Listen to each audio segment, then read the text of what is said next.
Good morning everyone, welcome to civil service study. UPPSC की जो test series start की है 2026 के लिए, ये दूसरा टेस्ट है उसके लिए। और इसमें 20 क्वेश्चन होंगे इंपॉर्टेंट, एक्सप्लेनेशन भी इंपॉर्टेंट है। और जो सब्जेक्ट होगा वो पॉलिटी होगा। ठीक है, तो चलिए स्टार्ट करते हैं। कुछ सेकंड का टाइम मिलेगा एक प्रश्न को पढ़ने के बाद, अपना भी सोचना कि आंसर क्या होगा उसका। क्वेश्चन नंबर 1 है यहाँ पर, राज्य विधानसभाओं में विशेष बहुमत से तात्पर्य क्या है। ठीक है, ये है आपके विकल्प।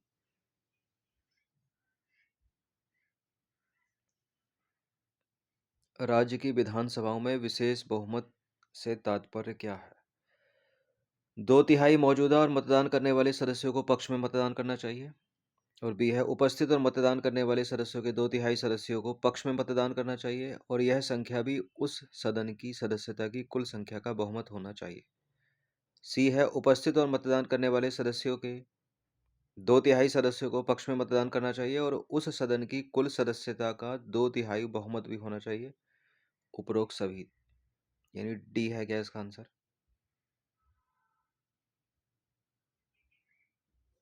देखिए, जब भी विशेष बहुमत पूछे, हमेशा वाला विकल्प चुनना है जिसमें उपस्थित और मतदान करने वाले सदस्य हों। ठीक है, तो या तो आंसर बी होगा या फिर सी होगा। तो उपस्थित और मतदान करने वाले सदस्यों के 2/3 सदस्यों को पक्ष में मतदान करना चाहिए और यह संख्या भी उस सदन की सदस्यता की कुल संख्या का बहुमत होना चाहिए। तो बी है इसका आंसर। इस टेस्ट सीरीज की या फुल टेस्ट सीरीज से जुड़ सकते हैं, नंबर इस पर कॉल या व्हाट्सएप करके।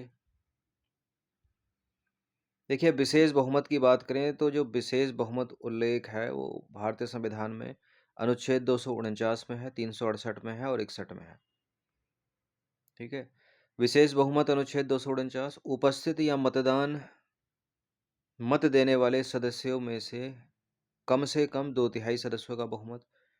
विशेष बहुमत 368 में उपस्थित और मतदान करने वाले सदस्यों के 2/3 बहुमत को सदन की कुल संख्या के 50% से अधिक द्वारा समर्थित। और विशेष बहुमत अनुच्छेद 61 में सदन की कुल संख्या का 2/3 बहुमत, इसका उपयोग भारत के राष्ट्रपति पर महाभियोग चलाने के लिए किया जाता है। क्वेश्चन नंबर 2 पर आ जाइए। उत्तर प्रदेश विधान परिषद किस अधिनियम के द्वारा अस्तित्व में आई।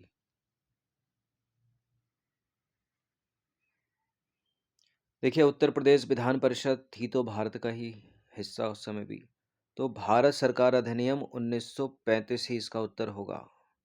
ठीक है, डी है इसका आंसर। उत्तर प्रदेश में विधान परिषद और विधानसभा दोनों हैं। इसका अर्थ है कि यह एक द्विसदनीय विधायिका है। ठीक है, जिसमें विधानसभा भी है और विधान परिषद भी है। विधान परिषद हर राज्य में तो है नहीं, भारत के 5-6 राज्यों में है केवल। उत्तर प्रदेश विधान परिषद भारत सरकार अधिनियम 1935 के तहत स्थापित किया गया था। इसका गठन 1937 में हुआ था। विधान परिषद की जो पहली बैठक है वो 29 जुलाई 1937 को हुई थी। सभापति सर सीताराम थे उस समय, उपसभापति बेगम एजाज रसूल थीं। ठीक है, तो ये सारे बुलेट पॉइंट्स हैं, याद रखिएगा इनको। तीसरा प्रश्न है, स्वतंत्रता से पहले भारत के ब्रिटिश शासन के तहत संयुक्त प्रांत का अंतिम राज्यपाल कौन था। ठीक है, संयुक्त प्रांत ये वही वाला है, अवध प्रांत वर्तमान में उत्तर प्रदेश। फ्रांसिस वर्नर वाइली था। ऑप्शन नंबर सी है इसका आंसर। देखिए, जो राज्यपाल होता है वो किसी राज्य का कार्यकारी प्रमुख होता है। राज्यपाल राष्ट्रपति द्वारा नियुक्त केंद्र सरकार का प्रतिनिधि भी होता है। फ्रांसिस वर्नर वाइली की बात करें तो 1945 से 1947 तक संयुक्त प्रांत के राज्यपाल थे। वह ब्रिटिश शासन के तहत संयुक्त प्रांत यानी वर्तमान उत्तर प्रदेश के अंतिम राज्यपाल भी थे। और भारत को स्वतंत्रता मिलने के बाद उन्हें राज्यपाल के पद से हटा दिया गया। वह उस समय एक भारतीय सिविल सेवक थे। निम्नलिखित में से किस राज्य में विधान परिषद है। विधान परिषद वर्तमान में कर्नाटक में है, बी है इसका आंसर। देखिए, वर्तमान में भारत के 28 राज्यों में से 6 राज्यों में विधान परिषद है। ठीक है, यानी लेजिस्लेटिव काउंसिल। ये 6 राज्य कौन कौन से हैं? आंध्र प्रदेश, तेलंगाना, कर्नाटक, महाराष्ट्र, उत्तर प्रदेश और बिहार। झारखंड, उड़ीसा, गुजरात में एक सदनीय विधायिका है। इन राज्यों में केवल विधानसभा है। ऑप्शंस में 3 विकल्प थे। इस टेस्ट सीरीज की या फुल टेस्ट सीरीज से जुड़ सकते हैं, नंबर इस पर कॉल या व्हाट्सएप करके। फुल टेस्ट सीरीज एक पीडीएफ सीरीज है। पांचवा प्रश्न है, भारतीय संविधान के अनुसार राज्य की कार्यपालिका शक्ति, राज्य की पूछ रहा है, किसमें निहित होती है? भारतीय संविधान के अनुसार जो केंद्र की कार्यपालिका शक्ति है वो राष्ट्रपति में निहित होती है, और राज्य की कार्यपालिका शक्ति किसमें निहित होगी? राज्य के राज्यपाल में। बी है इसका आंसर। भारतीय संविधान का अनुच्छेद 154 कहता है कि राज्य की कार्यपालिका शक्ति राज्यपाल में निहित होगी, यानी गवर्नर में। राज्यपाल इन शक्तियों का प्रयोग या तो प्रत्यक्ष रूप से करते हैं या संविधान के अनुसार उनके अधीनस्थ अधिकारियों के माध्यम से करते हैं। नंबर 6 पर आ जाइए। भारतीय संविधान के अनुच्छेद 164(3) के अंतर्गत राज्य के मंत्रियों को पद की शपथ कौन दिलाता है? राज्य के मंत्रियों की बात हो रही है तो राज्य के राज्यपाल दिलाते हैं। भारतीय संविधान के अनुच्छेद 164(3) के तहत राज्य के राज्यपाल राज्य के मंत्रियों को पद और गोपनीयता की शपथ दिलाते हैं। ठीक है, शपथ जो है भारतीय संविधान की तीसरी अनुसूची में निर्धारित प्रारूप के अनुसार दिलाई जाती है। राज्यपाल राज्य का संवैधानिक प्रमुख होता है और अपनी जिम्मेदारियों के हिस्से के रूप में कार्य करता है। शपथ ग्रहण समारोह आमतौर पर अन्य गणमान्य व्यक्तियों की उपस्थिति में होता है और मुख्यमंत्री राज्यपाल को मंत्रियों के नामों की सिफारिश करता है।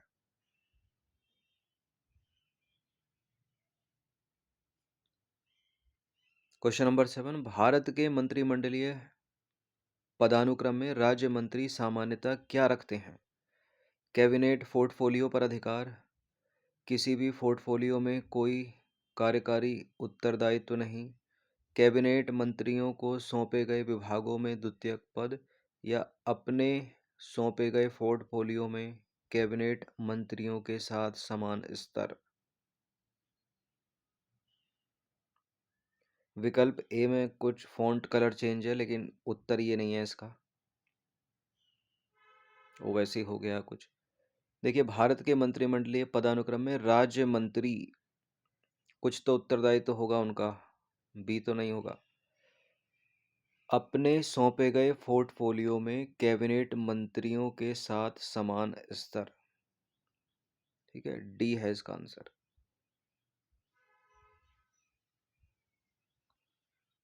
देखिए, भारत के मंत्रिमंडलीय पदानुक्रम में राज्य मंत्री कनिष्ठ मंत्री होते हैं जो कैबिनेट मंत्रियों के पर्यवेक्षण में काम करते हैं। उनकी भूमिका कैबिनेट मंत्रियों को सौंपे गए पोर्टफोलियो को संभालने में सहायता करना है। राज्य मंत्रियों के पास आमतौर पर द्वितीयक रैंक होती है और वे अपने मंत्रालयों के स्वतंत्र प्रमुख नहीं होते। तो डी है इसका आंसर। आठवां प्रश्न बड़ा ही इंपॉर्टेंट प्रश्न है। बोडो डोगरी संथाली मैथिली संविधान में किस संशोधन में मान्यता प्राप्त भाषाओं की सूची शामिल है? देखिए, बोडो डोगरी संथाली और मैथिली को बाद में जोड़ा गया, 92वें संविधान संशोधन अधिनियम के द्वारा वर्ष 2003 में जोड़ा गया। तो बी है इसका आंसर।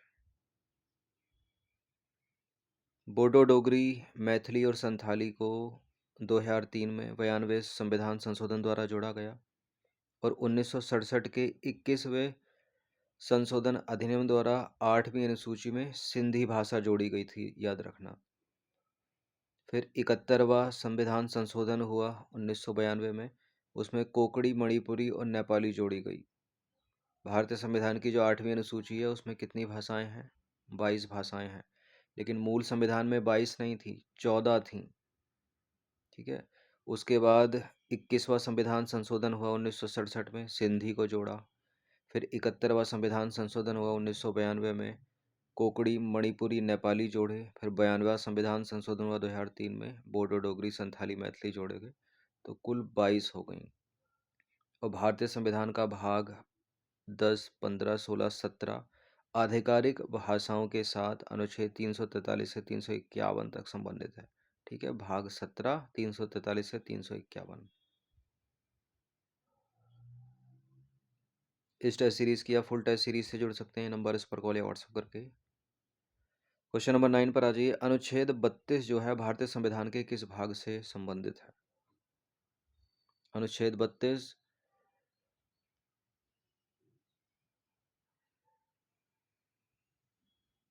यह मूल अधिकारों से, और मूल अधिकार हैं भाग 3 में।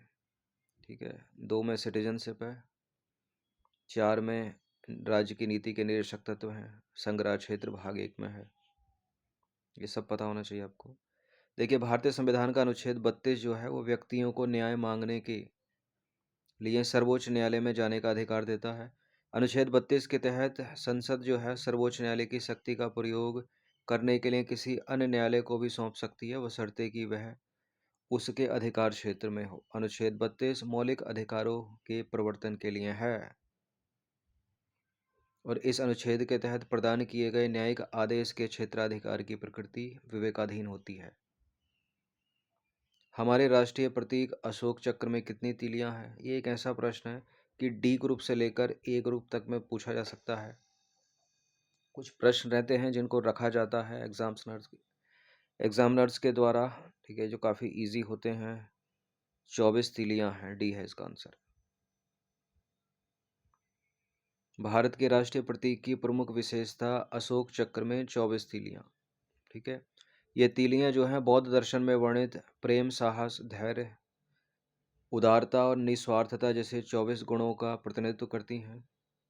सम्राट अशोक अशोक चक्र जो है सम्राट अशोक द्वारा निर्मित मौर्य वंश की एक मूर्ति अशोक के सिंह स्तंभ से लिया गया है। यह भारतीय राष्ट्रीय ध्वज पर गहरे नीले रंग में दर्शाया गया है और सफेद पट्टी के केंद्र में स्थित है। अशोक चक्र का समावेश गतिशीलता और प्रगति को दर्शाता है, ठहराव के विपरीत। आ जाइए सीबीआई पर, यानी हिंदी में बोलते हैं इनको केंद्रीय जांच ब्यूरो के संबंध में निम्नलिखित में से कौन सा कथन सही नहीं है यानी गलत है? सीबीआई एक सांविधिक निकाय नहीं है बोल रहा, यानी ये स्टैच्यूरी बॉडी भी नहीं है। यह गृह मंत्रालय के अधिकार क्षेत्र में कार्य करती है। महानिदेशालय का कार्यकाल 2 वर्ष से बढ़ाकर अधिकतम 5 वर्ष किया जा सकता है, 1 वर्ष की अवधि के लिए, और इसकी जड़ें 1941 में पारित विशेष पुलिस प्रतिष्ठान अधिनियम से जुड़ी हैं, जो द्वितीय विश्व युद्ध से संबंधित भ्रष्टाचार की जांच के लिए बनाया गया था। चलिए एक फ्रेम में डालते हैं इसको। देखिए, बिल्कुल सीबीआई ना तो ये कॉन्स्टिट्यूशनल बॉडी है, ना ही ये स्टैच्यूटरी बॉडी है, तो सांविधिक निकाय नहीं है। ठीक है, यह गृह मंत्रालय के अधिकार क्षेत्र में काम नहीं करती। कार्मिक मंत्रालय, ठीक है, विभाग डीओपीटी के अंदर है, यानी मिनिस्ट्री की बात करें तो कार्मिक और पेंशन मंत्रालय है। ठीक है, गृह मंत्रालय नहीं है। बाकी सी भी सही है, और दिल्ली विशेष पुलिस बल से अपनी शक्ति प्राप्त करता है, सी भी सही है, डी भी सही है, ए भी सही है। अपने को गलत ढूंढना है तो बी गलत है यहाँ पर।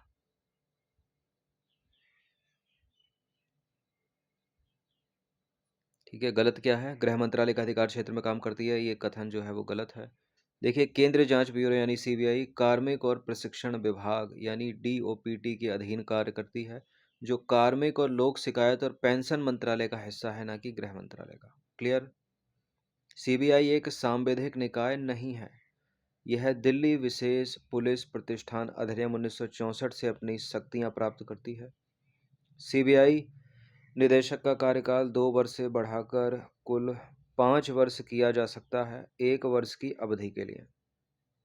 ठीक है, एजेंसी को नियंत्रित करने वाले कानूनों में हालिया संशोधन के अनुसार सीबीआई की उत्पत्ति विशेष पुलिस प्रतिष्ठान से हुई है, जिसे 1941 में द्वितीय विश्व युद्ध के दौरान युद्ध खरीद से भ्रष्टाचार संबंधित भ्रष्टाचार की जांच के लिए स्थापित किया गया था। ये इंपॉर्टेंट है, इसको याद रखिएगा।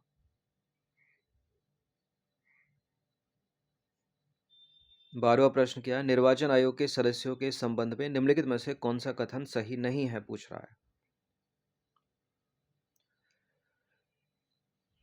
निर्वाचन आयोग के सदस्यों के संबंध में कौन सा जो है सही नहीं है?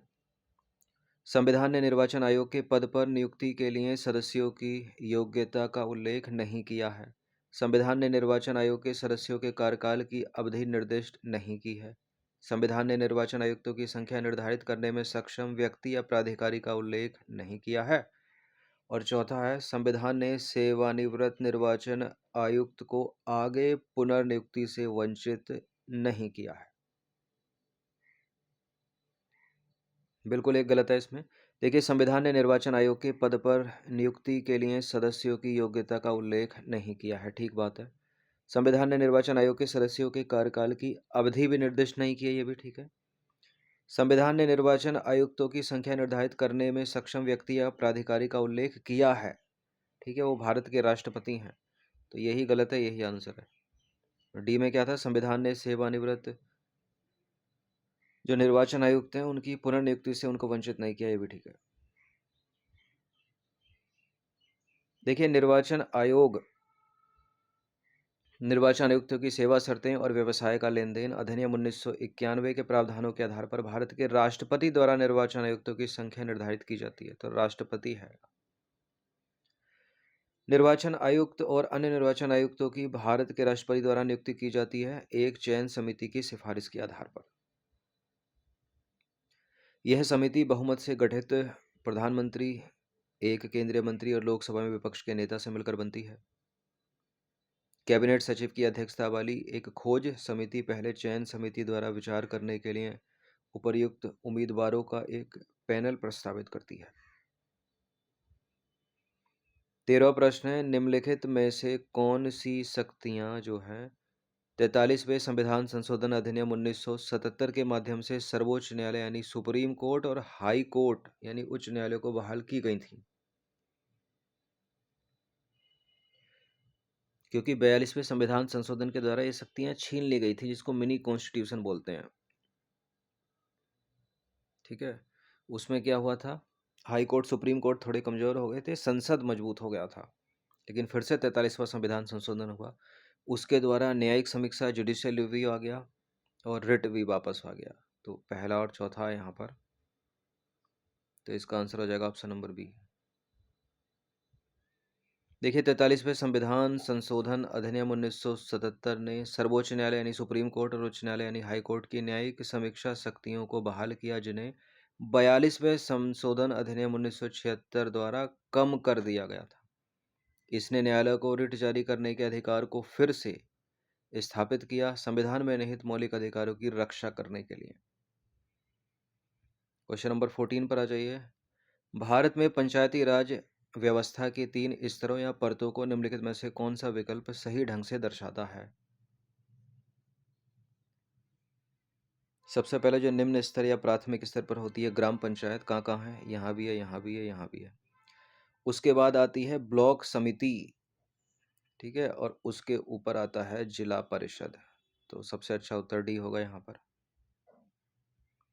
देखिए, भारत में पंचायती राज व्यवस्था 3 स्तरों पर काम करती है।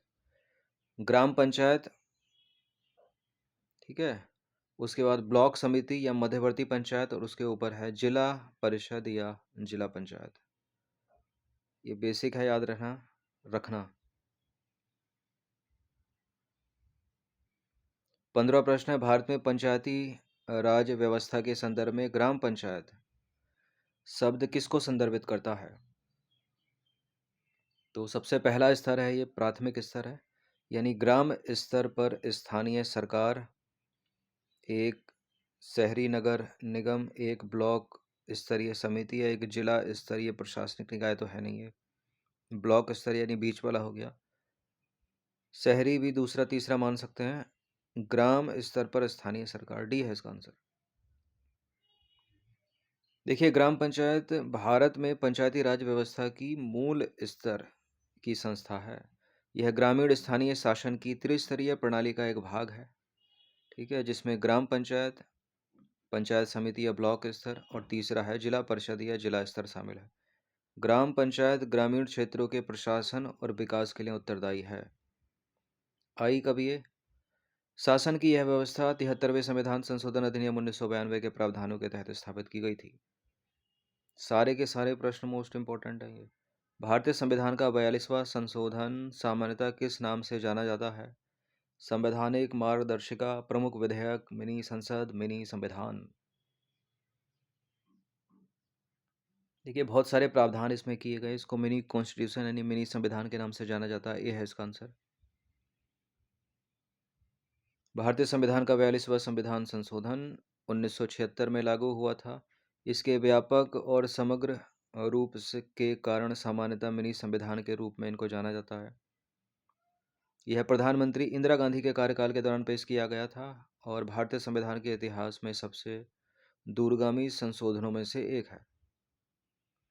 देखिए इस संशोधन ने 59 अनुच्छेदों को प्रस्तावित किया। कितने? 59 अनुच्छेदों को, और 14 नए अनुच्छेद जोड़े, जिससे संविधान की संरचना में महत्वपूर्ण परिवर्तन हुआ। इंपॉर्टेंट है, यह बहुत पूछते हैं इसको। इसमें प्रस्तावना में समाजवादी, धर्मनिरपेक्ष और अखंडता तीन शब्दों को शामिल किया गया, जिससे भारतीय राज्य के मूल्यों पर बल दिया गया। इस संशोधन ने न्यायपालिका की शक्ति को भी कम किया, संसद के अधिकार को मजबूत किया, कार्यपालिका और न्यायपालिका के बीच संबंधों को फिर से परिभाषित किया।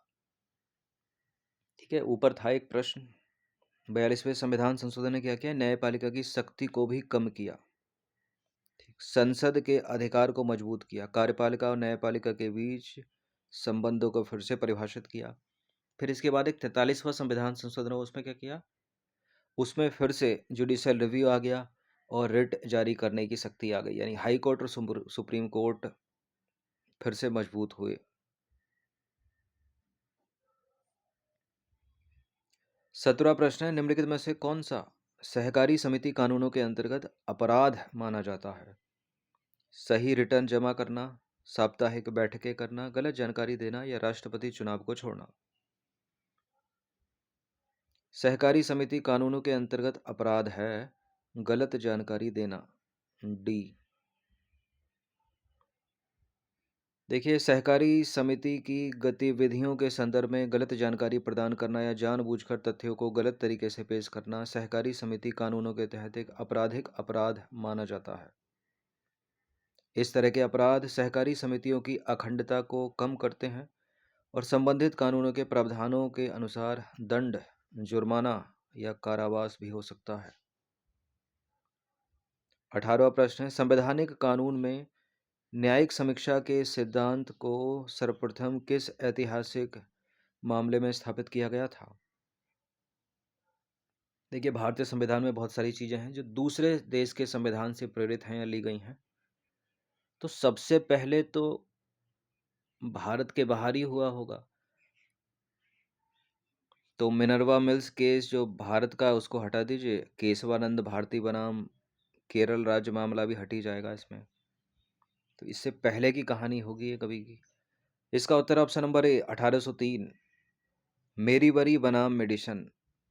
ठीक है, संयुक्त राज्य अमेरिका का मामला है ये, ए है इसका आंसर। मेरीबरी बनाम मेडिसन 1803 संयुक्त राज्य अमेरिका के सर्वोच्च न्यायालय यानी सुप्रीम कोर्ट द्वारा लिया गया एक ऐतिहासिक निर्णय था, जिसने न्यायिक समीक्षा के सिद्धांत को स्थापित किया। न्यायिक समीक्षा यानी जुडिशियल रिव्यू न्यायपालिका को उन कानूनों या कार्यकारी कार्यों की समीक्षा करने और उन्हें अमान्य करने की अनुमति देती है जो असंवैधानिक समझे जाते हैं, जिससे संविधान का पालन सुनिश्चित होता है। इस मामले की अध्यक्षता मुख्य न्यायाधीश जॉन मार्शल ने की थी, जिन्होंने संविधान के एक स्वतंत्र मध्यस्थ के रूप में न्यायपालिका की भूमिका पर जोर दिया था। अब आ जाइए क्वेश्चन नंबर 19, मोस्ट इंपोर्टेंट प्रश्न है, राज्यों के राज्यपालों और केंद्र शासित प्रदेशों के उपराज्यपालों की नियुक्ति करते समय भारत का राष्ट्रपति किस निकाय के परामर्श पर कार्य करता है? भारत का सर्वोच्च न्यायालय, राज्य विधानमंडल, निर्वाचन आयोग, केंद्रीय मंत्रिपरिषद। बताइए, कुछ भी आंसर इसका हो सकता है और चारों के चारों लग भी रहे हैं। एलिमिनेट करें पहले। राज्य का विधानमंडल इसका आंसर नहीं है। निर्वाचन आयोग भी इसका उत्तर नहीं है। अब बताइए ए है या डी है। राज्यपालों और केंद्र शासित प्रदेशों के उपराज्यपालों की नियुक्ति करनी है तो राष्ट्रपति किसके परामर्श पर कार्य करेंगे? केंद्रीय मंत्रिपरिषद के। डी है इसका आंसर। देखिए, भारत के राष्ट्रपति प्रधानमंत्री के नेतृत्व वाली केंद्रीय मंत्रिपरिषद की सलाह पर राज्यों के राज्यपाल और केंद्र शासित प्रदेशों के उपराज्यपालों की नियुक्ति करते हैं। यह संसदीय प्रणाली के सिद्धांत के अनुसार है, जहां राष्ट्रपति कार्यपालिका निकाय की सलाह पर कार्य करता है। केंद्रीय मंत्रिपरिषद अपनी संवैधानिक शक्तियों का प्रयोग करने में राष्ट्रपति की सहायता और सलाह देने के लिए जिम्मेदार है। और भारतीय संविधान का अनुच्छेद 74(1) यह अनिवार्य करता है कि राष्ट्रपति जो हैं वो मंत्रिपरिषद की सलाह के अनुसार कार्य करेगा। राज्यपाल राज्य के संवैधानिक प्रमुख के रूप में कार्य करते हैं और उनकी नियुक्ति राष्ट्रपति की विवेकाधीन शक्तियों का एक हिस्सा है, जिसे कार्यपालिका के परामर्श से क्रियान्वित किया जाता है। 19 हो गया। अंतिम प्रश्न है, इंपॉर्टेंट। राज्यसभा का सभापति अपना त्यागपत्र या इस्तीफा निम्नलिखित में से किसे सौंपता है? राज्यसभा का सभापति कौन? यानी उपराष्ट्रपति।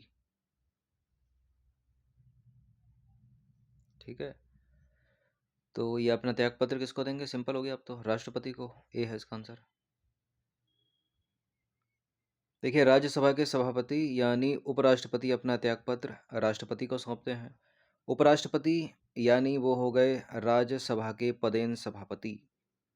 तो आपको उपराष्ट्रपति बनना है, राज्यसभा का सभापति बनना है, तो कौन कौन सी योग्यताएं होनी चाहिए आपके पास? 35 वर्ष की आयु पूर्ण कर चुका हो वो व्यक्ति, उसे किसी भी सदन का सदस्य नहीं होना चाहिए, लेकिन उसे राज्यसभा के सदस्य के रूप में चुने जाने के लिए योग्य होना चाहिए। उसे एकल हस्तांतरीय मत के माध्यम से आनुपातिक प्रतिनिधित्व के सिद्धांत द्वारा परोक्ष रूप से चुना जाता है। निर्वाचक मंडल में लोकसभा और राज्यसभा दोनों के निर्वाचित और मनोनीत सदस्य होते हैं। उपराष्ट्रपति 5 वर्ष के कार्यकाल के लिए पद धारण करता है, अर्थात वह 5 वर्ष के लिए चुना जाता है, और राष्ट्रपति भी। तो इस टेस्ट में 20 के 20 इंडियन पॉलिटी के प्रश्न थे, पॉलिटी और कॉन्स्टिट्यूशन।